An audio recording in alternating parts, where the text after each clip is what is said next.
Véronique Jacquier. Parlons vrai sur Sud Radio avec Laurence Marchand-Taillade, présidente de Force Laïque. Bonjour Laurence. Véronique, bonjour avec aux auditeurs.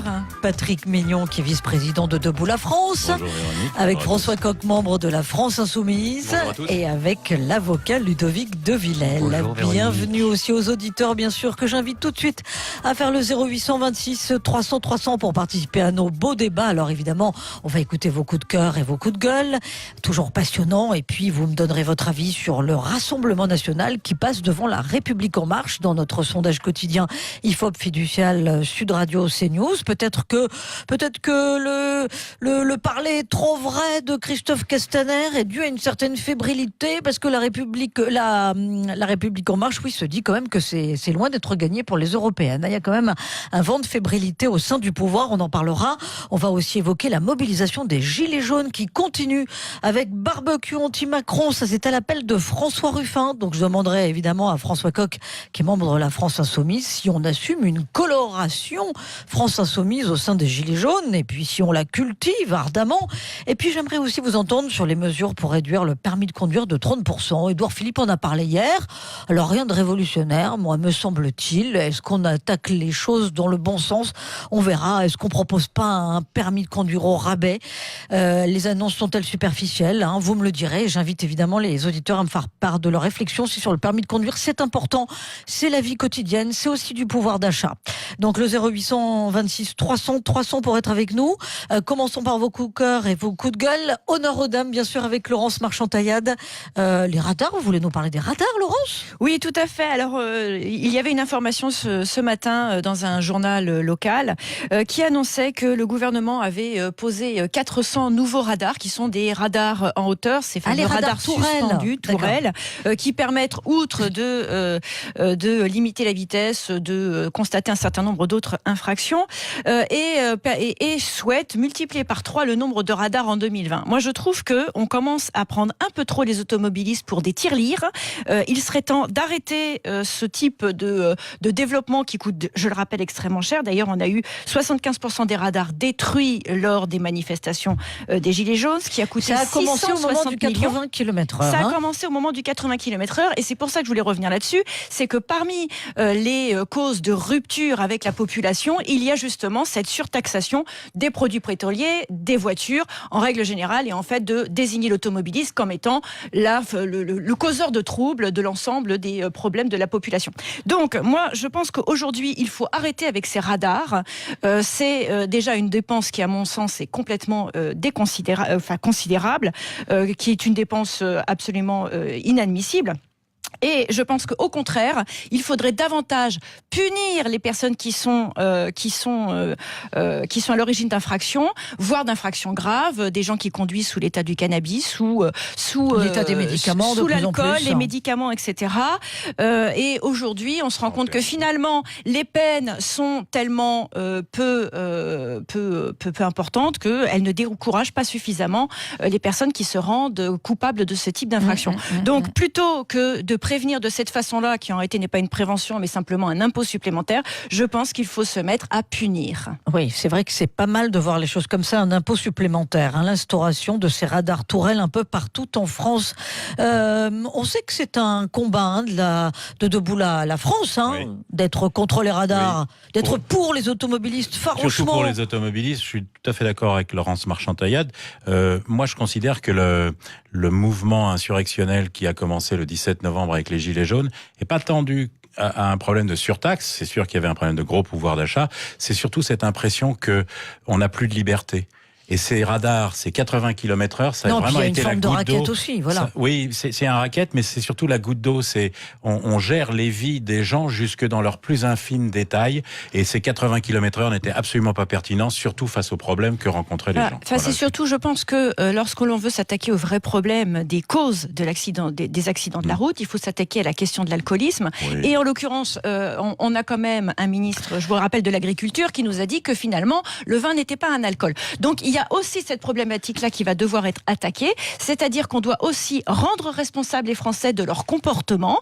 Et puis après tout, s'ils ont des comportements à risque, eh bien ça les regarde. Donc alcool, drogue, pas non plus dans tabac, tout ça, etc. Ça ne doit pas, enfin le comportement ne doit pas servir d'excuse pour taxer. Voilà. Oui, la conduite sans permis, on va y venir. On va y venir bien sûr, mais c'est vrai que ce que vous dites, Laurence Marchand-Taillette, c'est quand même assez symptomatique, c'est que le politique ne met jamais le curseur où il devrait le mettre. Par exemple, quand on a eu les derniers chiffres de la sécurité routière, on a parlé que abaissement de la vitesse, abattement de la vitesse. Or, personne n'a commenté le fait que parmi le nombre de morts en plus, il y avait des cyclistes et des piétons. Ça, c'est un sujet et on ne s'en empare pas. Et la sécurité routière ne dit rien. Voilà. Et depuis la mise en place du 80 km/h, on n'a pas dit qu'il y avait une augmentation des accidents non plus. Oui. Ludovic de Villèle, vous vouliez réagir? Oui, sur ce sujet-là. Oui. En tant qu'avocat. Ah oui. Est-ce que les radars, pour vous, c'est quand même une bonne chose parce que la répression, la justice, que sais-je? Oui, sur ce terrain-là, je sais, faut pas mettre du droit partout et des sanctions partout. Il vaut bien mieux responsabiliser. Je sais pas jusqu'où va la responsabilisation, mais je me suis toujours posé cette question-là. Je sais pas si autour de cette table vous pouvez m'y répondre. Pourquoi est-ce qu'on pourrait pas imaginer une sorte de disque noir sur une boîte noire, un enregistreur sur les voitures qui ne va pas vous contrôler. Non, mais qui ne va pas vous contrôler au quotidien, mais qui peut-être à l'occasion d'un accident, la route, alors que vous allez vous défendre en disant je venais juste d'accélérer. Alors on va s'apercevoir que soit on a affaire à une personne qui conduisait normalement et voilà, c'est une erreur de pilotage ou de conduite. Ce n'est pas un délinquant, c'est pas un criminel. Ou au contraire, cette personne-là, soit elle roulait depuis 10 km en survitesse, soit elle roulait depuis 5 ou 6 heures sans s'arrêter. Bref, connaître un peu le profil de cette personne qui peut-être pourrait nous permettre, quand il y a un accident, d'évaluer est-ce qu'effectivement c'est un accident et cette personne-là doit être condamnée à la mesure de ce qu'elle a fait involontairement, soit au contraire c'est un chauffard et un criminel de la route. Alors voilà, c'est une question que je pose, c'est une réaction à... Oui, parce qu'on se dit toujours, est-ce qu'il faut sanctionner, pas sanctionner? On pourrait avoir cet élément, j'allais dire, objectif, qui nous permette de connaître la conduite de cette personne qui a causé ou qui a été impliqué dans un accident François de la route. C'est pas un sujet de critiquer le déploiement des radars à la France Insoumise. Pourquoi? Non, moi ce qui m'interroge plus sur cette multiplication des radars, comme la multiplication des caméras de vidéosurveillance, comme la multiplication des contrôles préventifs, aujourd'hui comme le déploiement forcené des forces de l'ordre qu'on est censé voir et auquel on est censé s'habituer partout dans la vie quotidienne aujourd'hui. Tout ça change, à mon avis, la perspective de la vie en société. Jusqu'alors, elle reposait sur le principe de liberté et de responsabilité. Ouais. Et à partir du moment où on commettait une infraction ou on dérogeait à la règle, on dérogeait à la loi, on était condamné. Et donc, ça reposait sur un principe aussi de vertu collective républicaine. Et aujourd'hui, on veut enserrer les gens avant même qu'il se passe quoi que ce soit. Et j'ai l'impression que, finalement, ça rabougrit notre esprit collectif et ça fait que les gens se referment sur eux-mêmes. Et je suis pas sûr qu'on construise une belle société radieuse pour demain en pratiquant de la sorte. Oui, c'est vrai, c'est pas faux. Et alors, en termes de vertu, vous voulez nous parler de Christophe Castaner et vous êtes très énervé, François Coquart. C'est votre coup de gueule, hein? Ah oui, en termes de vertu. Non, je suis ironique. Je crois qu'on peut dire que monsieur Castaner est un homme de peu de vergogne et de peu de vertu, si j'en juge par la manière dont il a traité l'affaire du 1er mai, qu'il a qualifié dès le soir même comme une attaque de la pitié salpêtrière. Alors, ce monsieur savait. Monsieur Castaner est ministre de l'Intérieur. Il n'est pas vrai qu'il n'avait pas les éléments au soir du 1er mai quand il a qualifié ce qui s'est passé à la pitié salpêtrière comme... Non, Monsieur Castaner est ministre de l'Intérieur, ou alors son degré d'incompétence est tel que ce monsieur doit démissionner de manière immédiate, ce que je pense d'ailleurs. Mais donc, Monsieur Castaner avait les éléments au soir du 1er mai. Je rappelle qu'il a réitéré sa ligne de conduite hier soir encore au soir du 2 mai, sans reprendre le mot d'attaque, mais en allant exactement dans le même sens que ce qu'il avait dit la veille. Autrement dit, Monsieur Castaner ment sciemment, manipule sciemment des informations que les gens n'avaient pas, mais que lui avait. Il fait ça, je l'ai dit, de manière sans vergogne et sans vertu. C'est un petit monsieur qui, pour moi, n'est pas digne de la fonction, n'est pas digne de la République. Il devrait être démissionné par le président Macron. Et si monsieur Castaner avait un petit peu de sens politique, il éviterait à celui-ci un affront plus grand encore en démissionnant de lui-même. Je termine en disant que c'est quand même un bien triste anniversaire, 1 an jour pour jour après l'affaire Benalla, qu'on se retrouve à nouveau avec un mensonge d'État, comme si finalement la Macronie n'avait que cette manière là d'être pour fonctionner. Oui, triste mise en perspective. Patrick Mignon, vous qui êtes vice-président de Debout la France, vous demandez aussi la tête de Castaner ? On verra, on va voir. Tout d'abord, je réponds à Ludovic de Villers. Il a posé une question sur les fameuses boîtes noires pour les voitures. Je rappelle qu'historiquement, moi, j'étais pilote de ligne avant. Les boîtes noires ont été installées dans les avions. C'est le premier endroit où on les a mises, mais pour une raison totalement différente. Pas pour faire de la sanction ou faire du contrôle posteriori. C'était pour rendre parlant un accident sur lequel on n'avait aucune information et dont on ne connaissait pas la cause. Donc c'est totalement différent comme état d'esprit, ces boîtes noires-là. Ça existe sur les camions. Ça existe aussi sur les camions, mais c'est des disques plutôt. Les vraies boîtes noires, ils commencent à les mettre d'eux-mêmes en Russie, avec les histoires d'infraction à l'accident, les gens qui se jettent sur les voitures pour bénéficier d'indemnités d'assurance. En fait, ils ont des caméras au pare-brise qui montrent la réalité de ce qui s'est passé. Si on en vient là, on va avoir un gros problème, comme dit François Coq, sur les libertés publiques et individuelles. C'est pas du tout le même état d'esprit que des enregistreurs de vol qui étaient là pour expliquer la cause d'un accident. C'est totalement différent. Merci pour ces précisions. J'ai pas dit que c'était une solution. C'est une parfaitement réponse que je vous apporte. Parfaitement incompétent. Mais ça existe comme ces disques, pas les boîtes noires, ces disques sur les autobus et les camions. Il y a ces disques. Il y a un disque qui permet de vérifier est-ce que le chauffeur s'est reposé. Bon, puisque ça existe pour les chauffeurs, pourquoi ça n'existe pas sur les automobiles? C'est une question que je pose. C'est pas un projet que je. Alors moi j'avais envie de commencer, Véronique, par un coup de cœur, parce que j'ai tout le temps des coups de gueule, mais j'ai du mal avec l'actualité. Ça va se terminer en coup de gueule. Je suis navré. Ça commence par un coup de cœur. Je vais surprendre peut-être. J'ai un coup de cœur pour les forces de l'ordre. Eh oui, bien sûr. Parce que franchement, depuis le 17 novembre et même avant, les conditions dans lesquelles ils doivent exercer leur mission sont vraiment très pénibles, dangereuses, à risque, même pour leur propre personne physiquement, mais aussi sur leur plan de leur carrière.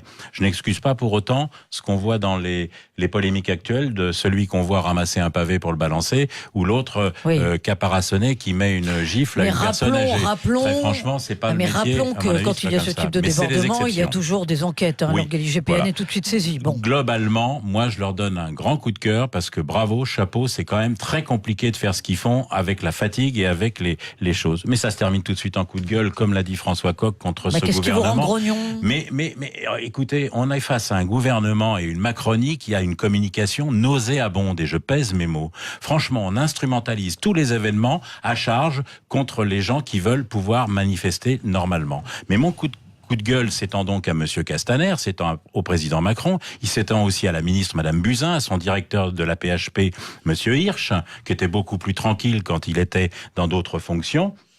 Aujourd'hui, on peut même l'étendre, je suis désolé, aux gilets jaunes, plutôt noir-jaune ou rouge-jaune, qui font n'importe quoi. Je parle pas de ceux qui sont rentrés se protéger à la Pitié-Salpêtrière. Je parle des autres qui ne sont que des personnes qui veulent mettre à bas l'État. Oui, mais c'est-à-dire faire n'importe quoi. Qu'est-ce que vous mais leur but n'est pas de manifester pour revendiquer quelque chose. Leur but est d'aller casser les symboles de la République, les symboles du capitalisme. C'est une lutte symbolique. Sauf que il y a des gens qui payent là-dedans et les contribuables notamment.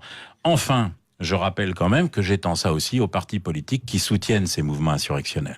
Parce que tous ces partis politiques qui se cachent derrière l'idée du grand soir, du passé faisons table rase, non mais etc. attendez, Nicolas Dupont-Aignan, il souffle pas un peu sur les braises de temps en temps? Non, je vous trouve un peu on a gonflé. toujours soutenu les véritables gilets jaunes, qui étaient... Mais si, les vrais d'origine, mais ceux qui étaient parce comment qu'ils faire avaient la un problème différence de maintenant dignité entre le bon grain et de pouvoir l'ivraie? d'achat. Simple, ceux voilà, qui cassent et ceux qui cassent pas. Je pense qu'on a quand même la possibilité dans ce pays qui est suffisamment bien informé de s'attaquer aux casseurs. D'ailleurs, je remarque que quand c'est un G7, un G20 ou l'Euro 2016, il n'y a pas de problème de bloc noir. Attention, parce que vous savez qu'on va avoir le G7 à Biarritz vers le 25 août et ça risque d'être très chaud. On verra. Donc moi, tous ces partis-là qui veulent faire du passé table rase, je suis désolé, je ne peux pas les accepter. Pas plus que les gilets jaunes qui demandent aux policiers de se suicider ou qui disent que tout le monde déteste la police. Non, tout le monde ne déteste pas la police et la gendarmerie. J'en fais pas partie, moi. Voilà. Ludovic de Villers, coup de cœur ou coup de gueule? Coup de cœur contre, pardon, le monsieur Castaner, parce que je crois que, effectivement, c'est sans doute pas une erreur professionnelle. J'espère qu'il est bien renseigné, sinon Je rappelle que c'est quand même le premier flic de France, c'est comme ça qu'on l'appelle, donc ça serait mais c'est une inquiétant. stratégie, Et voilà, c'est oui, une stratégie de oui, mais- relire les événements à Oui, leur convenance, pour oui, dire mais on ça est va le se parti retourner- de ça va l'ordre se retourner. contre le parti du désordre, Oui, voilà. mais ça va bon. se retourner. Après, les ficelles sont tellement grosses que finalement, ça ne fait que des mécontents. Ça va se retourner contre lui et Patrick évoquait le soutien qu'on doit avoir pour les forces de l'ordre. Ça va aussi se retourner contre eux parce que finalement il ment, finalement il soutient les policiers et en même temps on va faire l'amalgame entre est-ce qu'ils ont attaqué, en même temps on va vous montrer des vidéos où on voit des policiers qui commettent des violences qui ne sont pas acceptables et on va faire l'amalgame et derrière Monsieur Macron c'est maintenant Monsieur Castaner. On demande la démission de Monsieur Macron, la démission de Monsieur Castaner. Résultat on arrive à une espèce d'impasse et ce sont les hommes qui passent avant les idées et voilà finalement Voilà, la démocratie. vous avez raison, n'en Ludovic sort de pas, Villèle, on n'en arrive à une sort pas. impasse et on ne parle Mais oui, pas mais des élections clairement. européennes. On va en parler dans une poignée de secondes, Laurence, je donnerai la parole bien sûr. On ne parle pas des élections européennes, de la République en marche, qui est menacée. Et puis évidemment, on va parler aussi d'autres sujets, de la mobilisation des Gilets jaunes, et sous quelle forme, et puis le permis de conduire, est-ce un permis au rabais avec des mesures pour réduire ce permis de 30%. Je veux vous entendre via le 0826 300 300. Allez, à tout de suite pour être avec nous sur Sud Radio. Sud Radio. Débat.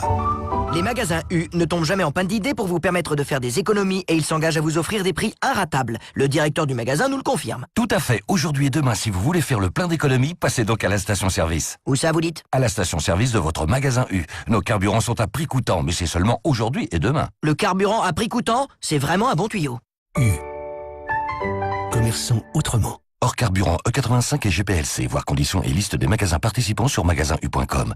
L'énergie est notre avenir, économisons-la. Dimanche 5 mai, le Stadium sera le théâtre d'une rencontre alléchante entre le TFC et le Stade Rennais. À domicile, les Toulousains voudront absolument s'imposer et se rapprocher de leur adversaire du jour. Le dimanche 5 mai à 15h, dans le cadre de la 35e journée de Ligue 1 Conforama, le TFC accueille le Stade Rennais. Face à une équipe bretonne déterminée, les coéquipiers de Christopher Julien vous attendent nombreux. Poussons nos violets à empocher une précieuse victoire. Billets en vente sur tfc.info et dans les points de vente habituels. Sud Radio, dans le Lot-et-Garonne, À Marmande, sur 102 FM. Intermarché vous propose d'écouter le prix du week-end. Alors chérie, pour faire des brochettes, il faut mettre viande, poivron, viande, poivron. Ah non, moi je préfère poivron, viande, poivron. Mais pas du tout, c'est beaucoup mieux. Viande, poivron, reviande. Dès aujourd'hui, la pièce de bœuf à brochette Jean Rosé Origine France est à seulement 8,44 € le kilo. C'est ça, un prix producteur et commerçant. Et c'est jusqu'à dimanche dans votre Intermarché.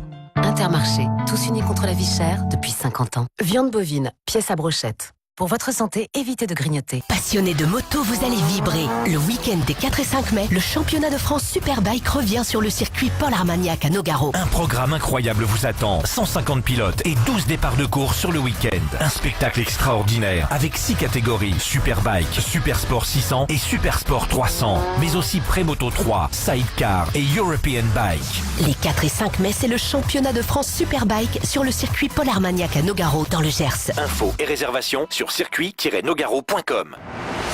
Valérie Expert revient dans 1 minute sur Sud Radio.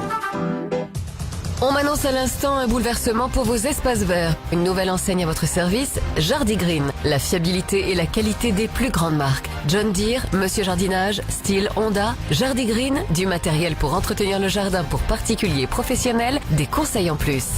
Jardigreen, 4 magasins dans le Gers et la Haute-Garonne. L'info s'écoute, se vit et se lit sur sudradio.fr ou votre application Sud Radio. On plie et on saute. Allez, Christiane. Oui, mais j'ai besoin d'une pause là pour... l'alerte discount. Je dois filer. Aujourd'hui, pour 2 bouteilles de rosé la carafe IGP achetée, la 3e est offerte. Netto, le discounter qui fait la différence. Pays Doc Grenache, 6,20 € le lot de 3 fois 75 centilitres, soit 2,76 € le litre. Magasin participant sur netto.fr. L'abus d'alcool est dangereux pour la santé. Sud Radio, 10h midi, débat, Véronique Jacquier. Bienvenue si vous venez tout juste de nous rejoindre sur Sud Radio. On est ensemble jusqu'à midi avec Laurence Marchand-Taillade, la présidente de Force Laïque, bonjour. Avec Patrick Mignon, vice-président de Debout la France, Ludovic de Villèle, avocat, et François Coq, membre de la France Insoumise. Vous faites le 0826 300 300 pour participer week-end, au beau débat. Il y a des commentaires sur Twitter, ainsi Joël qui vous dit bravo, Laurence Marchand-Taillade. En effet, l'État se livre à un véritable racket sur les automobilistes. J'en veux pour preuve que la sécurité est passée au second plan. Le gouvernement table sur les recettes grâce au radar. C'est pas complètement faux, hein. Et puis d'autres auditeurs nous disent mon coup de cœur va aux Gilets jaunes et mon coup de gueule à Castaner. Vous voyez comme quoi vos avis sont partagés. Alors rentrons quand même dans le débat des européennes, parce que alors évidemment ce débat est complètement occulté par le rituel des Gilets jaunes maintenant tous les samedis, par Emmanuel Macron qui reste quand même impuissant à juguler ce mouvement, par maintenant la polémique sur Christophe Castaner et ce 1er mai. Alors regardons dans le détail le sondage IFOP fiducial pour Sud Radio et CNews, parce qu'il est très instructif. D'abord parce que, franchement, je dis pas ça parce que c'est Sud Radio et fiducial, mais ce sondage qui est quotidien s'est rarement trompé. Et quand il y a eu aussi des échéances électorales, il a souvent sonné très juste. Alors, sondage quotidien, le Rassemblement national, 22,5%, il prend 0,5 points. Il double la République en marche qui est à 21,5. Alors, c'est vrai qu'ils sont toujours en coude à coude, mais là, c'est quand même la deuxième fois que le Rassemblement national est devant la République en marche. Les Républicains sont quand même à 15%, hein, donc ils reprennent de la vigueur. Europe Écologie, les Verts à 9%. La France Insoumise à 8,5%. Place Publique et le Parti Socialiste plafonnent à 5%. Et Debout la France, je vais vous rendre un peu grognon, hein, Patrick Mignon, à 4,5%. La liste Gilets jaunes a fait 2%, elle est quand même au-dessus des Patriotes, hein, qui est à 1,5%. Alors évidemment, on sent quand même de la fébrilité. D'ailleurs, en coulisses, il paraît qu'Emmanuel Macron est très très inquiet quand même, hein, de voir qu'il va se faire dépasser par le Rassemblement national. Question pour commencer, à vous François Coq de la France Insoumise. Moi, il y a quelque chose qui m'interpelle, c'est que Gilets jaunes, avec maintenant François Ruffin qui reprend le bébé et qui lance son opération sur les ronds-points ce week-end. Pour autant, dans les urnes, la France Insoumise ne capitalise pas sur le climat insurrectionnel que nous vivons. Comment vous l'expliquez ? Mais c'est parce que la force et la dynamique du mouvement des Gilets jaunes aujourd'hui est que ce mouvement se déroule dans un cadre hors institutionnel, justement, et il traduit la volonté du peuple de se refonder, mais pas de repartir dans le corset des institutions, dont les élections européennes sont l'un des verrous les plus importants. Regardez quand même ce qui se passe. Les listes qui sont présentées... c'est quand même un scrutin à la proportionnelle. Donc regardez, ça va être un combat de nains et c'est une blague, le scrutin à venir. On nous annonce 40% de participation. Il y avait 44% de participation la dernière fois. Les listes qui vont arriver en tête vont faire quoi ? Autour de 20%. Ça veut dire que ceux qui vont arriver en tête auront recueilli autour de 8% du corps. Le Rassemblement national, à l'époque, c'était le Front National. 8% du corps électoral. Regardez ce que cela signifie. Ça veut dire que les gens refusent de déléguer leur souveraineté et qu'ils se rendent bien compte qu'à un moment donné, tout ça est une pantomime. Rien ne se joue dans cette élection européenne. Vous savez attendez, qu'est-ce que vous tenez quand même comme discours aux abstentionnistes ? Vous faites partie d'un parti qui devrait quand même inciter les électeurs à aller voter. On dirait que vous donnez un blanc-seing à ceux qui veulent tout foutre en l'air et contester toutes les institutions. Non, je dis que les gens, à un moment donné, expriment un message politique que toutes celles et tous ceux qui se complaisent aujourd'hui dans ces petites stratégies européennes ne veulent pas voir. Les gens refusent de déléguer leur souveraineté de manière très claire. C'est une grève civique. Cette abstention, c'est pas juste parce que les gens partent à la pêche le dimanche. C'est qu'une grande majorité d'entre eux souhaitent envoyer un message extrêmement fort. Ils disent cela ne sert à rien. Pourquoi ? Parce qu'hier, il ne vous a pas échappé qu'à Florence, hier 2 mai, il y avait le débat entre les Spitzenkandidaten, ceux qui vont prendre la tête de la Commission. Autrement dit, ceux qui vont être les vrais patrons de l'Union européenne. C'est pas les parlementaires qu'on va élire le 26 mai qui vont décider. C'est la technocratie et l'impérium technocratique bruxellois. Et c'est pas la même chose. Et ça, les gens en ont bien conscience. Laurence Marchand-Taillade. Alors, plusieurs choses. D'abord, pour commencer, je pense que le vrai problème, il se situe par rapport aux intérêts des Français dans cette élection. En l'occurrence, les principaux centres d'intérêt, c'est le pouvoir d'achat, l'immigration, l'impôt et la fiscalité, qui sont en réalité les mêmes questions que posaient les Gilets jaunes aussi sur les ronds-points et qu'on n'a pas vraiment voulu écouter parce que la question d'identité, notamment l'identité nationale, est une question réelle, fondamentale. Et d'ailleurs, on l'a très bien vu, Emmanuel Macron a reculé d'une façon spectaculaire lors de son discours sur la question de la laïcité alors qu'il voulait réformer la loi de 1905. Ça, c'est la première chose. La deuxième chose, c'est qu'on a des partis politiques qui ont le privilège d'être candidats à cette élection parce qu'il faut bien le dire, c'est un privilège d'être candidat à une élection élections, dans laquelle où le mode de scrutin a été changé pour justement pouvoir écarter un certain nombre de partis politiques, dont le mien d'ailleurs, puisque nous n'avons pas eu les moyens d'aller jusqu'au bout de la présentation de notre liste. Nous avions les personnes, nous avions le programme, mais en l'occurrence, on n'a pas eu l'argent. Donc c'est bien une question d'argent et donc une question de démocratie qui se pose à travers ces élections. La dernière chose, c'est qu'on a donc des partis en présence qui, au contraire de s'adresser à des personnes sur la question de l'idéologie, s'adressent directement à des individus. C'est exactement ce que vous étiez en train de dire tout à l'heure.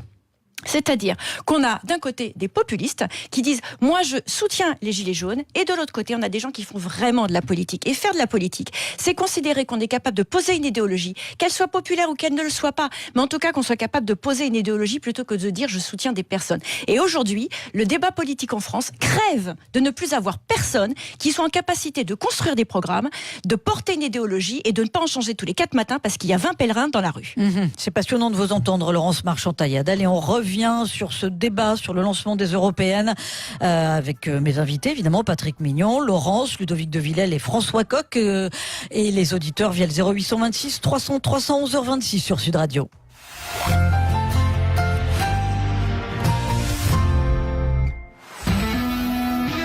Sud Radio, Berkoff dans tous ses états. Midi 13h, André Berkoff. Tout à l'heure, quand une émission de France Inter vire un autre drame de Paris et la célébration du 500e anniversaire de la mort du plus grand peintre de tous les temps, Leonardo da Vinci. Sud Radio, Berkoff dans tous ses états. Midi 13h, André Berkoff. Brigitte Lahaie, Sud Radio. Dès 14h avec Anne-Clotilde Ziegler, on vous aidera à mieux gérer votre jalousie. Comment lutter contre, comment l'éviter et quels sont les symptômes qui prouvent qu'il est peut-être temps de soigner son partenaire. Vous voulez réagir si vous êtes jaloux particulièrement, 0826 300 300. 14h, 16h, Brigitte Lahaie, Sud Radio. À la maison, on fait de la cuisine citoyenne. Circuit court, production locale, tout le monde met la main à la pâte. Et en utilisant des poêles et des casseroles ressources Tefal 100% fabriqués en France, on donne encore plus de sens à notre démarche. Avec Tefal, on met le savoir-faire français au service des gourmets. Et toc!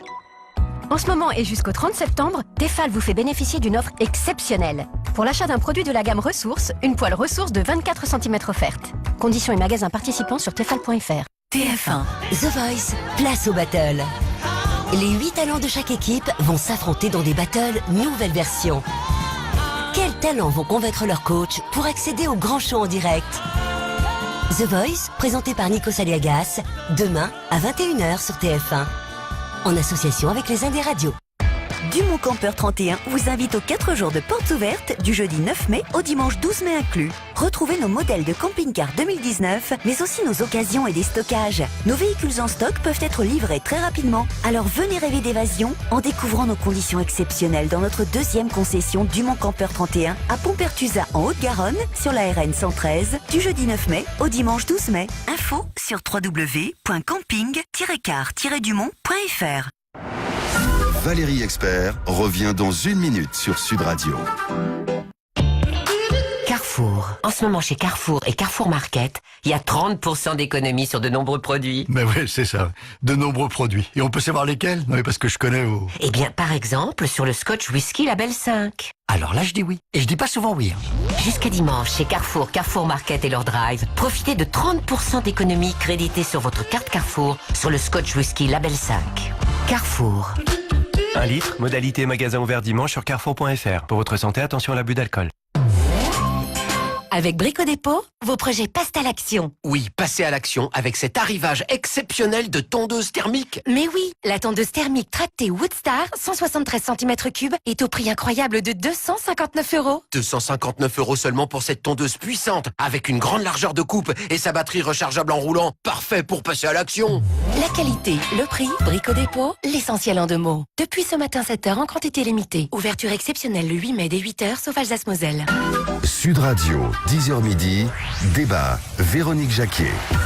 Et oui, c'est Véronique Jacquier qui est avec vous pour ce dernier jour de débat. Je laisserai la place, bien entendu, à Valérie Expert qui est en vacances. On lui souhaite évidemment de bien se reposer, de bien nous écouter, comme les auditeurs qui font le 0826 300 300. Alors, on débat en ce moment, bien entendu, du contexte dans lequel nous sommes, c'est-à-dire les gilets jaunes qui continuent à se mobiliser et qui lancent demain un appel à des barbecues anti-Macron sur tous les ronds-points de France, à l'appel de François Ruffin. On discute aussi de ce sondage IFOP fiducial pour Sud Radio qui place le Rassemblement national en tête devant La République en marche pour les européennes. 22,5 le Rassemblement national, 21,5 La République en marche. On accueille les auditeurs qui veulent réagir. Évidemment, je rappelle qu'il y a autour de moi Laurence Marchand-Taillade, Patrick Mignon, François Coq et Ludovic de Villèle et Joseph qui nous appelle du Gard. Bienvenue Joseph sur Sud Radio. Oui, bonjour à tout le plateau. Bonjour. Bonjour. Voilà, moi je vais faire court. Je suis un petit peu habitué d'intervenir sur votre plateau. Alors moi, en 2 mots, Monsieur Macron, effectivement, aujourd'hui, ses sondages sont bas, mais bon, je pense que c'est un petit peu voulu. Si on doit revenir sur sa liste qu'il nous a présentée dernièrement, donc qui doit représenter effectivement aux européennes, quand on voit que leur porte-parole ne sait même pas malheureusement dire les noms des colistiers, donc ça déjà ça fait rire. Il met en tête de liste une personne que je ne veux pas évoquer, mais qui ne sait pas aligner un mot devant l'autre. Bon, moi je me demande ce qu'il cherche. Honnêtement, Monsieur Macron, moi je me dis que mais il a envie de descendre cette République, de descendre la France. Il est même pas capable de mettre une liste et de mettre des représentants. Attendez, Joseph, on va dire qu'il l'a pas fait exprès quand même. Alors il y a peut-être de l'amateurisme, mais bon, voilà. À ce niveau-là, il est quand même le président de la 6e puissance mondiale. Oui. On est tout à fait d'accord. et j'ai retenu les propos de je crois que c'est Laurence, je ne veux pas dire de bêtises. Elle disait donc qu'elle voulait partir sur une liste européenne et qu'elle n'a pas eu les subventions. Enfin voilà. Et je pense que tout a été verrouillé de ce côté-là. Et moi, je pense que M. Macron, il est très intelligent. Il sait ce qu'il fait. Et quand je veux peser mes mots, bien entendu, quand j'ai dit qu'il est là pour détruire, mais quand on voit le mouvement du 17 novembre qui n'arrive pas à sortir de cette impasse, moi j'en fais partie, je suis un gilet jaune acharné, je me dis que tout ça c'est peut-être voulu, voilà, c'est peut-être voulu qu'un parti, là on parle du parti qui est en tête sur les sondages, c'est peut-être voulu, c'est peut-être encore une manière de manipuler et de pouvoir après par la suite bien nous... Excusez-moi, je suis un peu cru, bien nous tordre, on va dire, pour les 3 ans qui nous restent. Je sais pas, mais bon voilà. Moi, oui, vous êtes plein d'interrogations, Joseph. Patrick Mignon veut vous répondre. Oui, bonjour Joseph. Je suis tout à fait d'accord avec vous. Je considère effectivement que M. Macron a tout intérêt à solidifier le Rassemblement national comme le seul et unique parti d'opposition à sa politique néfaste. Parce que comme ça, il rejouera il l'a dit. Non, mais quand il dit le clan des progressistes contre le clan des nationalistes, on a bien compris que voilà. Il campait le match. C'est un peu sommaire comme description. Moi, je considère que surtout il rejoue le jeu de la présidentielle en se disant que s'il est opposé en 2022 face à une fois un candidat du Rassemblement national, il aura à peine besoin de faire campagne, il sera réélu dans un fauteuil. Le seul problème, c'est que c'est néfaste pour la France, cette attitude-là, de la part d'un président, comme vous dites, de la 6e puissance mondiale. Je reviens sur ce que vous avez dit, Laurence Marchand-Taillade. Vous nous avez mis une petite pique en disant qu'on était des populistes et qu'on allait à la pêche aux voix en soutenant les gilets jaunes. C'est faux. Des personnes. D'abord, moi, je ne rejette absolument pas le fait d'être populiste, j'en suis même plutôt fier. Parce que derrière populiste, il y a peuple. Et je préfère m'intéresser aux gens qu'aux structures. Par contre, je rappelle que dans le programme de 2012, comme dans celui de 2017 de Nicolas Dupont-Aignan, il y avait 80% des revendications qui se sont exprimées dès les premiers jours sur les ronds-points à partir du 17 novembre. Donc ça, c'était déjà, et on peut le vérifier, c'est vérifiable. Donc vous devriez pas vous sentir visé, ça veut dire que vous aviez des idéaux. Non, je veux dire, c'est pas la forme. C'est-à-dire qu'on cherche pas à faire du racolage et du clientélisme, simplement il se trouve que dans notre programme, comme dans ceux d'autres, peut-être, dans notre programme, il y avait 80% des préoccupations qui sont exprimées à juste titre sur les ronds-points. Vous avez vu, ça vous réussit pas, quoi. Vous êtes crédité de seulement 4,5%. Oui, mais justement, je pense que là-dessus, ce qui est intéressant, c'est la raison pour laquelle les gens vont se déplacer aux urnes et les motivations de vote. En l'occurrence, dans les motivations de vote du sondage Harris Interactive, je suis désolée, j'en cite un autre, il est démontré que les personnes qui votent pour les extrêmes, donc d'un côté Rassemblement national, de l'autre côté la France insoumise, On va dire que sur le spectre politique, on peut considérer ça. Sur vote sur le spectre politique. Je parle. Effectivement. Bon, bref, sur ces sondages, on constate que 69% des électeurs donc de ces deux forces politiques considèrent qu'ils ne vont pas aller voter pour quelque chose, mais contre la politique d'Emmanuel Macron. Donc c'est quand même assez révélateur. Ça veut dire que finalement, on se contente d'aller voter contre quelque chose, mais on ne s'intéresse pas au fond des programmes. Donc peut-être que c'est aussi une des raisons pour lesquelles il y a difficulté d'émergence de nouvelles forces politiques. Ce n'est pas nouveau. Je rappelle qu'aux dernières élections européennes, quand François Hollande était au pouvoir, Marine Le Pen. Oui, mais le problème, il est là, c'est que ces forces politiques. Mais oui, mais le problème, c'est que ces forces politiques, en réalité, appellent aussi d'une certaine façon à faire du contre, puisqu'il suffit d'écouter de leur discours. Il n'y a pas tellement de propositions, mais il y a davantage de critiques, il y a davantage d'opposition, et il y en a qui ouvertement disent il faut faire un vote contre pour pouvoir faire barrage à. Sauf que théoriquement, aller voter, c'est voter pour quelque chose, voter pour un projet et non pas voter contre quelque chose. Alors que le projet d'Emmanuel Macron, faire du nouveau avec ce que ça a donné au bout de 18 mois, ça c'était un beau projet. Je ne dis pas que c'est mieux, mais je dis qu'il vaudrait mieux proposer plutôt que de systématiquement critiquer. François Coq a quand même raison sur un point, et je pense qu'on peut tous être d'accord là-dessus, c'est que l'abstention est beaucoup trop important dans ces scrutins-là.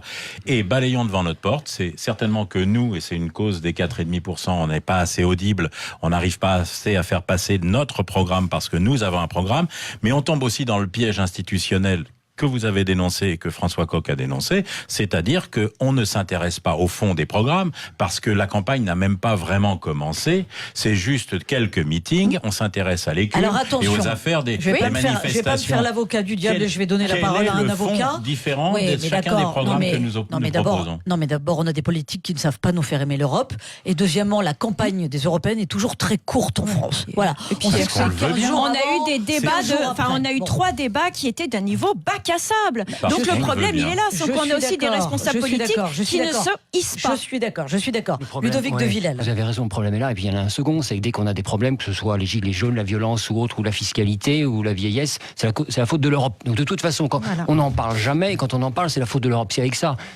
vous avez envie d'aller voter, je crois pas. Puis il faut avouer que c'est un sujet qui est compliqué. C'est pas simple. Qu'on habite Paris, ou qu'on habite l'Auvergne, ou qu'on habite la Charente, c'est un sujet compliqué. On va élire 73 députés, je crois, sur 500 et quelques. Donc, et on ne sait même pas, en élisant monsieur ou madame, selon le scrutin. Oui, très souvent, ils ne sont pas médiatiques. Donc, en plus, on ne sait même pas qui on son pouvoir, quels vont être ensuite, après, les coalitions. Donc, on ne sait même pas si voter pour Rassemblement National, Debout la France, France Insoumise, qu'est-ce que ça va donner après? Parce qu'il y a, c'est la raison pour laquelle il faudrait réformer les institutions européennes. Elles sont incompréhensibles donc et antidémocratiques. On va jusqu'au 26 mai, ne parler que des gilets jaunes et des problèmes Notre-Dame de Paris un jour, la vitesse à 80 km/h. Castaner le lendemain. Et dans cette Europe fédérale, nous ne parlez pas tous en même temps, s'il vous plaît. Je remercie Joseph et j'accueille Charlène qui nous appelle du Havre. Ça, c'est formidable d'écouter Sud Radio. Bonjour Charlène. Bonjour. Bonjour. Donc moi j'appelle pour revenir au monsieur tout à l'heure qui félicitait les forces de l'ordre qui allaient aux manifestations. Oui. Moi personnellement j'aimerais souhaiter beaucoup de courage aux manifestants qui vont aux manifestations pacifiques parce que on s'en prend plein la tête tous les samedis. Quand on va là-bas, on va à Boitou, on dit adieu à nos enfants quand on y va. Donc c'est pacifique et en plus c'est déclaré.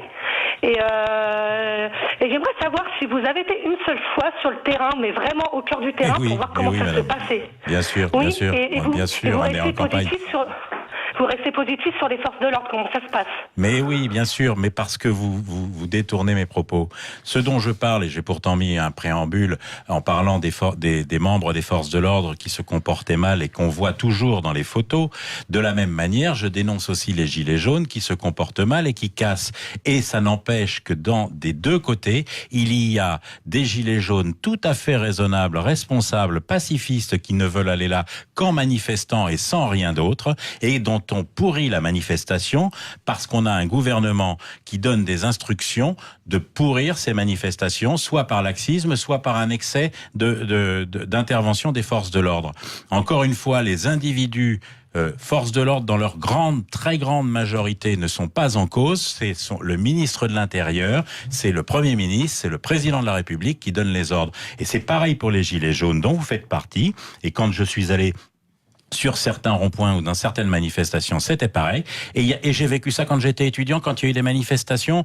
Moi, j'ai un certain âge et les années 70, il y avait des manifestations étudiantes. C'était pareil également. Il y avait des manifestants calmes et il y a toujours des casseurs en marge qui sont là pour pourrir la situation. Et puis il y a toujours un effet de groupe aussi où il y a des personnes calmes qui deviennent violentes. Il faut rappeler que les forces de l'ordre, leur rôle, c'est aussi de protéger les manifestants. Donc quand on voit le nombre, par exemple, puisqu'on a incriminé les LBD, plus de 15 000 LBD tirés, il y a eu une vingtaine d'accidents de mémoire. Oui, ces accidents sont déplorables. Oui, ils sont probablement dus à des déviances ou alors à un manque de formation, parce qu'on s'est rendu compte que ceux qui les utilisaient n'étaient pas habilités à le faire. Mais c'est 0,01% des tirs. Voilà, oui, mais ça, c'est la même marge d'erreur que pour un médicament, et pour autant, on n'interdit pas la mise en circulation d'un médicament.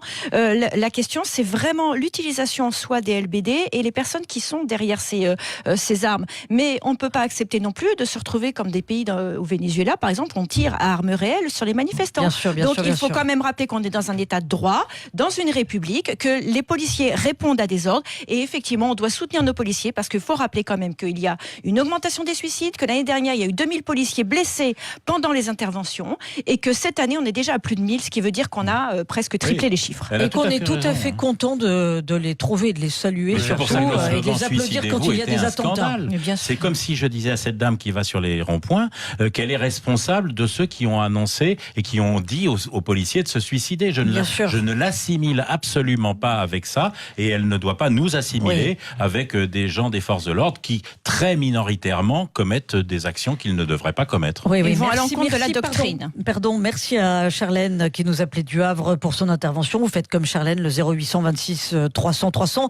Petite précision, on parlait du nombre de députés européens par pays. Alors, on a dit 73. On a un auditeur qui nous dit c'est 79. C'est 79 sans la Grande-Bretagne. Voilà. C'est 79. Et donc, normalement, on devrait passer à 73. Voilà, petite précision que j'apporte à Ludovic de Villèle ainsi qu'à tous nos auditeurs. Allez, on se retrouve dans une poignée de secondes.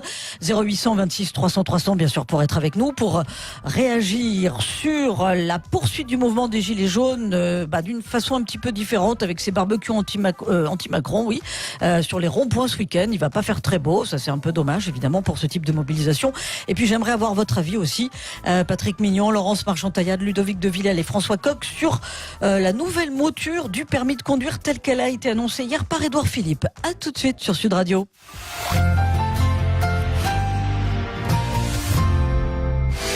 Les vraies voix Sud Radio.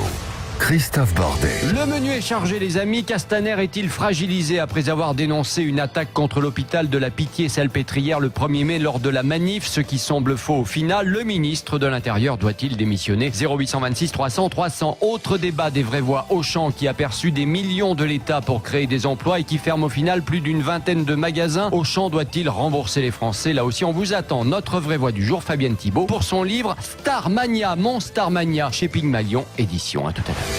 Les vraies voix Sud Radio. Christophe Bordet. Salut Ferry. Pourquoi t'as des autocollants Disney sur le visage? Aïe, c'est Netto. Du 24 avril au 9 juin, ils offrent 4 autocollants Disney tous les 15 € d'achat, mais aussi pour l'achat d'un produit partenaire. La prochaine fois, c'est toi qui t'y colle. Netto, le discounter qui fait la différence. Hors presse, livre, gaz et carburant, conditions et règlements sur netto.fr.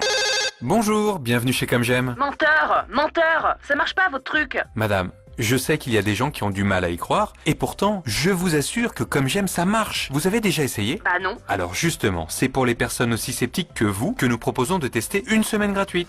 Bon, si la première semaine est gratuite, je veux bien essayer. Ah, très bien. Je vous envoie le colis et on en reparle la semaine prochaine. Vous verrez, ça marche. Appelez le 0800 226 226. 0800 226 226. Condition de l'offre par téléphone, service et appel gratuit.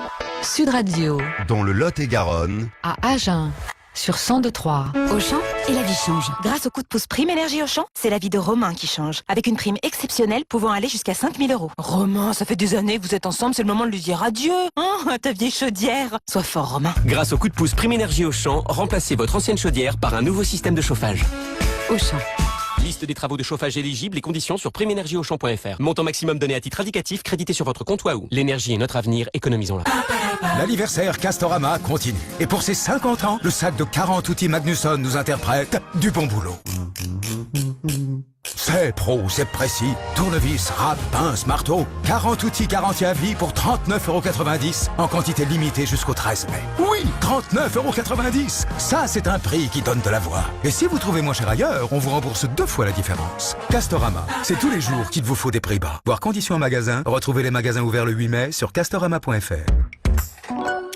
À la maison, le tri, le recyclage, c'est devenu un mode de vie. Alors quand on a su que Tefal proposait une gamme de poêles et de casseroles ressources, fabriquées en France et en aluminium 100% recyclé, on n'a pas hésité. Avec la gamme ressources de Tefal, on bichonne nos assiettes et on s'engage pour la planète.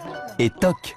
En ce moment et jusqu'au 30 septembre, Tefal vous fait bénéficier d'une offre exceptionnelle. Pour l'achat d'un produit de la gamme ressources, une poêle ressources de 24 cm offerte. Conditions et magasins participants sur tefal.fr. Valérie Expert revient dans 1 minute sur Sud Radio. Intermarché vous propose d'écouter le prix du week-end. Alors chérie, pour faire des brochettes, il faut mettre viande, poivron, viande, poivron. Ah non, moi je préfère poivron, viande, poivron. Mais pas du tout, c'est beaucoup mieux. Viande, poivron, reviande. Dès aujourd'hui, la pièce de bœuf à brochette Jean Rosé Origine France est à seulement 8,44 € le kilo. C'est ça, un prix producteur et commerçant. Et c'est jusqu'à dimanche dans votre Intermarché. Intermarché, tous unis contre la vie chère depuis 50 ans. Viande bovine, pièce à brochette. Pour votre santé, bougez plus. Avec Brico Dépôt, vos projets passent à l'action. Oui, parce que chez Brico Dépôt, votre extérieur profite de produits à prix bas toute l'année en dépôt et sur bricodépôt.fr. Par exemple, le bain de soleil Daytona est au prix incroyable de 89 €. 89 € seulement pour ce bain de soleil coloris gris, résistant, facile d'entretien et confortable avec son dossier inclinable et son coussin. Parfait pour passer à la sieste, à l'action. La qualité, le prix, Brico Dépôt, l'essentiel en 2 mots. Ouverture exceptionnelle le 8 mai dès 8 h, sauf Alsace-Moselle. Sud Radio, 10h midi, débat, Véronique Jacquier. Parlons vrai sur Sud Radio et ça continue à parler pendant la pause entre Laurence Marchand-Taillade, Patrick Mignon, François Coq et Ludovic de Villèle. On va évoquer le nouvel acte des Gilets jaunes demain, c'est-à-dire non seulement des mobilisations à Paris et en région, mais aussi cet appel de François Ruffin à reconquérir les ronds-points, bien que certains ne les aient jamais lâchés. C'est ce que nous disait un gilet jaune de Carcassonne ce matin à 7h10. Reconquérir les ronds-points pour monter des barbecues anti-Macron, pour fêter d'une façon ironique son accession à l'Élysée, les 2 ans de son accession à l'Élysée. Alors ce matin, nous avions Marc Fesneau, le ministre auprès du Premier ministre chargé des relations avec le Parlement. C'était l'invité de Sud Radio à 7h40. Il a dit « J'entends les appels, y compris de Monsieur Ruffin. C'est la redite de la fête à Macron avec une terminologie que je dénonce. Quand vous commencez à dire « on va mettre des saucisses au bout d'une pique », on voit bien le vocabulaire pour pousser délibérément les mots de la révolution et du chaos. Il a pas tort quand même, François Coq, je vois que vous soufflez. Qu'est-ce qu'il mange au barbecue, lui? Mais qui viennent en faire un barbecue, mais c'est complètement absurde. Regardez, monsieur, on a commencé tout à l'heure par Castaner. Mais attendez, qui François nous disait, Ruffin, attendez, on a commencé tout à l'heure par Castaner qui nous disait c'est un problème de sémantique, ces gens-là sont juste en train de parler de mots, font que de la communication. Il ferait bien de faire un petit peu de la politique. Ces gens-là, il y en a ras-le-bol. Attendez. Et ça part d'où? Ça part de Macron. C'est Macron qui a parlé des piques et des saucisses, c'est pas ce monsieur. Mais c'est Macron qui a dit avec les beaux jours, le problème c'est que les gens vont recommencer à faire des barbecues sur les ronds-points. François Ruffin a juste pris au pied de la lettre. Non, mais on peut plus rien dire. Mais on peut plus rien dire, on peut plus parler de saucisses à faire au barbecue. Mais arrêtez, c'est complètement absurde. Ces gens-là ont vraiment rien d'autre à faire que d'aller me faire ce genre de commentaires quand je pense que ces gens-là sont ministres. Ludovic de Villèle. C'est plutôt sympathique comme idée. D'abord parce que ça va rendre peut-être ce mouvement Gilets jaunes. On va repenser qu'à l'origine, c'était quand même des revendications de territoire. Et aujourd'hui, on a perdu cette idée-là. Et je trouve plutôt sympathique, moi, de reconquérir ou de revenir sur avec un barbecue, un litre de rouge ou pas de litre de rouge. Ça sympa. Mais admettez qu'on peut aussi avoir une autre lecture et considérer que ça va un peu loin. Et c'est pas Monsieur Fesneau, c'est Monsieur Ruffin qui a parlé de pique. Mais entendez-moi, je trouve ça plus l'idée. Moi, je viens sur le fond. Ça va éviter des manifs. Attendez. Ça va éviter des manifs. C'est ce que vous dites sur le fond. Sympa. Le problème, c'est qu'on est obligé de commenter des propos absurdes d'un ministre. Par contre, je reviens sur le fond. Là où vous avez raison, c'est que le mouvement des Gilets jaunes est fort parce qu'il est à la fois polyforme et protéiforme. Protéiforme parce qu'il a toujours réussi à s'adapter aux circonstances, et polyforme parce qu'il y a eu plusieurs réalités, la dimension des manifestations du samedi, des dimensions insurrectionnelles, quoi qu'on en pense, et puis la dimension extrêmement importante qui existe depuis les débuts, qui est celle des ronds-points, qui est la dimension de la solidarité, où se recrée du collectif humain. Et si on veut aujourd'hui pouvoir collectivement pour briser le cycle destituant que nous connaissons aujourd'hui, repartir sur un processus constituant, imaginer l'organisation de la cité humaine de demain, eh bien il faut commencer par y remettre un petit peu de solidarité, recréer des cadres collectifs, et finalement, vous savez, la proposition de François Ruffin, ce n'est jamais rien d'autre que ça, recréer tous ensemble du commun, eh bien c'est une excellente initiative. Allez, on accueille Pascal via le 0826 300 300, Pascal qui nous appelle du Lot-et-Garonne. Bonjour, bienvenue sur Sud Radio. Bonjour à vous, bonjour à toute l'équipe et toujours de superbes émissions sur Sud Radio. C'est pour ça qu'on la quitte pas cette radio. Ah, merci.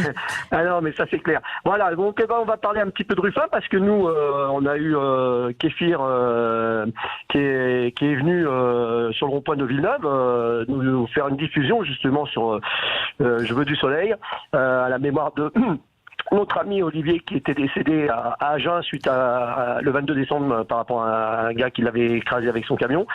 Donc voilà, donc nous, bah oui, on va faire barbecue, pourquoi pas, parce que de toute façon, tant que monsieur Macron n'aura pas décidé de faire un référendum populaire pour savoir si la popularité du peuple est toujours pour lui, eh bien voilà quoi, il n'a pas le courage de faire comme notre général de Gaulle. Bah écoutez, à un moment donné, on ne lâchera pas, on ne lâchera rien, de toute façon on le dit régulièrement. Maintenant encore en plus, quand on voit un ministre de l'Intérieur qui normalement est premier flic de France, mais j'ai honte d'avoir cet individu au ministère de l'Intérieur, un menteur qui nous ment. Il y a des vidéos, il a oublié que maintenant il y a quand même des vidéos qui se font en direct. Alors il faut qu'ils prennent tous les deux leurs valises et qu'ils s'en aillent. Comme ça, les gilets jaunes, on rentrera chez nous, mais par contre on rentrera aussi dans la mesure où on a ce qu'il faut au niveau monnaie. Parce que quand on voit les retraités qui souffrent avec le peu, qui vont retoucher 10 € par mois ou 40 € par mois, mais c'est un scandale. Alors déjà toutes les politiques, j'entendais sur votre plateau, on disait oui mais on veut tout casser. Non, on veut tout remettre à plat. Oui, c'est normal, parce que c'est bon, les salaires des députés, des sénateurs, et puis des départs à la retraite des présidents de la République, sans compter les obsèques des députés, c'est honteux. Voilà, quand le peuple aura compris ça et quand les politiques auront compris ça, la France ira mieux. Remettons tous ces gens-là au pied du mur, qu'on remette des salaires convenables à ces gens-là, parce que ils se disent des cadres. Ben, tant mieux, mais des cadres, c'est nous qui les payons avec nos impôts, ces gens-là. Pascal, donc, merci. On voit que la colère est toujours intacte au bout de 6 mois de crise. Pascal, il illustre bien cette colère qui perdure. Forcément. Patrick Mignon. Alors, je suis d'accord avec François Coq. Encore une fois, les ronds-points, c'est un endroit où France insoumise, debout la France, d'accord. Non, parce qu'on est proche des gens et notre préoccupation principale, c'est les gens. Donc, on comprend bien qu'ils ont besoin de faire du lien. Là où je suis pas d'accord avec lui, ni avec ce que vient de dire ce monsieur, c'est que dans une république état de droit, ce n'est pas dans la rue que l'on tente de récupérer ce que l'on n'a pas eu dans les urnes, soit qu'on l'ait perdu, soit qu'on n'ait pas réussi à le conquérir. Il y a un état de droit. Le président Macron est légal. Il est totalement, pour moi, illégitime, mais il est légal. Le moyen de se légitimer, les Gilets jaunes le lui ont demandé, c'était ce référendum d'initiative citoyenne. Il l'a refusé, même s'il aménage à la marge le référendum d'initiative partagée. Derrière, il ne veut pas entendre la colère. Il donne des mesures qu'il puise d'ailleurs dans la poche des autres, parce qu'il n'est pas capable de créer de la croissance. On va se retrouver à la rentrée. Très sincèrement, à la rentrée, la perte de légitimité sera la même et il n'aura pas d'autre choix, à mon avis, que de dissoudre l'Assemblée nationale, parce que le peuple devra retourner aux urnes plus tôt que prévu. C'est tout. Je lui donne pas de leçon. Il veut pas entendre la demande de référendum. Il sera contraint à une dissolution. On verra, parce qu'en politique, tout peut se passer au jour le jour. Oui, Laurence Marchand-Taillade, réaction aux propos de Pascal, aux propos de Patrick Mignon.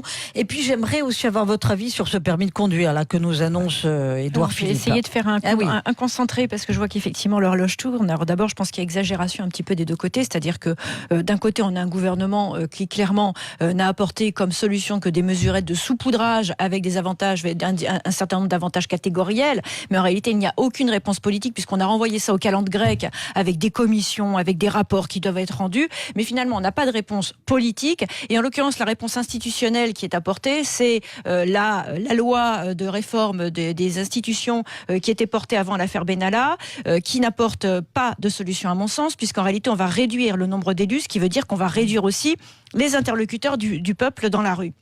Donc ça, pour moi, c'est ridicule. Sur le permis de conduire, donc évidemment, l'issue politique, on ne l'a pas. Sur le permis de conduire, c'est pour moi une mesure complètement démagogique. Puisque... Alors rappelons qu'Édouard Philippe veut réduire le coût de 30% et que la mesure phare, c'est l'apprentissage sur boîte automatique. Réduire le coût de 30% rapide. quand certaines régions aujourd'hui le financent déjà, ça veut dire c'est réduire de rien du tout. Donc quand on a vraiment besoin de son permis de conduire, parce que clairement, la question de fond, c'est le rôle de la voiture dans les territoires et notamment dans nos campagnes, puisque il n'y a aucun transport en commun quand vous voulez aller faire vos courses, aller chez le médecin, aller à l'école ou simplement aller travailler. Donc pour gagner sa vie, aujourd'hui on est obligé de posséder au moins un véhicule par foyer, voire deux quand on habite dans les campagnes. Donc le permis de conduire est quelque chose d'incontournable et d'obligatoire. Donc la question du financement du permis de conduire est évidemment une question cruciale. Mais en l'occurrence, beaucoup de régions, beaucoup de départements ont déjà répondu depuis de nombreuses années à cette question. Et j'en veux pour exemple, à l'époque, c'était le Val d'Oise, dans les années début des années 2010, c'était une majorité de gauche, avait finançait le permis de conduire pour les personnes qui justifiaient d'un emploi qui était à la clé. Donc en réalité, ce sont des solutions qui, à mon avis, sont tout à fait pragmatiques. Et les solutions, on est plutôt dans la démagogie, tout simplement. On cherche à aller chercher de l'électorat parmi un certain nombre de segments qu'on a désignés comme étant favorables. Attendez, en même temps, c'est vrai qu'il faut vraiment agir, parce que ça coûte trop cher, c'est trop long, et il y a des gens qui, du coup, renoncent à passer le permis. C'est un marché. Patrick Mignon, vous qui avez été pilote de ligne, l'une des autres mesures phares, c'est un dispositif d'incitation fiscale pour acquérir un simulateur de conduite dans la formation, et chaque élève pourra passer jusqu'à 10 heures sur un simulateur dans les 20 heures obligatoires. Moi, ça me paraît un gadget, ce truc, non? Je suis pas trop d'accord. Je pense que ça peut être très bien. Ça peut être très bien parce que effectivement, toute ma vie professionnelle, nous, on travaille avec des simulateurs parce que le simulateur en lui-même est très cher. Il vaut 1,5 fois le prix d'un avion, alors que ça n'est qu'une cabine de pilotage avec des ordinateurs derrière. Sauf que, alors je sais pas quel sera le coût pour les auto-écoles. 700 €, j'entendais. Sauf que c'est très bien parce que ça permet d'entraîner la personne au tout début de sa formation. Et c'est comme ça que ça marche dans l'aviation. On commence sur les simulateurs et ensuite on passe sur les avions réels pour faire des vols d'adaptation en ligne. Pour les simulateurs, ça peut être très bien. Vous avez raison. On considère que l'automobiliste est une vache à lait et le premier moment où on commence à la traire, cette vache à lait, c'est le permis de conduire. Aux États-Unis, ça vaut 3 francs 6 sous. Vous passez ça sur un ordinateur à la date de votre choix. Ça vous coûte, je crois, $10 d'inscription et vous pouvez le passer autant que vous le voulez. L'objectif de ce permis aux États-Unis n'est pas de restreindre l'accès des automobilistes à la conduite. Et le résultat aujourd'hui, il est catastrophique. C'est quel est le pourcentage de conducteurs qui conduisent sans permis? Oui, évidemment. Le simulateur, c'est pour vous apprendre éventuellement à conduire, mais s'il y a des accidents c'est pas forcément parce qu'on ne sait pas conduire, c'est qu'on ne respecte pas la signalisation. Donc on peut toujours vous passer 10 heures, 100 heures devant des panneaux. Si vous ne les respectez pas après pour des raisons X ou Y, vous pouvez toujours être sur un simulateur, ça ne changera rien. Là aussi, on revient à la responsabilité des automobilistes et au suivi, ce que vous évoquiez, madame, tout à l'heure. Une chose est de peut-être apprendre à conduire, c'était même évident, mais après, c'est de s'assurer qu'on est toujours en capacité. Alors, François Coq, vraiment 10 secondes sur le permis de conduire. Mais sur ce point, la question qui est posée, c'est quand même celle de la qualité de la formation. Je note que dans les agences il y a du travail là-dessus. Ils le notent aussi. Est-ce que cette mesure ne va pas aller à l'encontre de la qualité? Ça, il va falloir le vérifier. On a l'impression que tout ça est quand même des mesures un peu à l'emporte-pièce et des petits gadgets, même si la question du prix est effectivement une question importante. C'est l'idéologie d'Emmanuel Macron. On remplace l'humain par les machines. Une fois cela dit, le gouvernement va expérimenter dans l'Aude, la Haute-Garonne, le Gers, le Gard et l'Hérault pendant 8 mois toutes ces nouvelles mesures. Donc évidemment, on vous en rendra compte sur Sud Radio à travers de beaux reportages. Merci Laurence Marchand-Taillade, merci Patrick Mignon, merci évidemment François Coq et Ludovic de Villèle. Dans un instant, les infos présentées par François Germain sur Sud Radio. Et lundi, vous retrouvez Valérie Expert. Bon week-end à tous.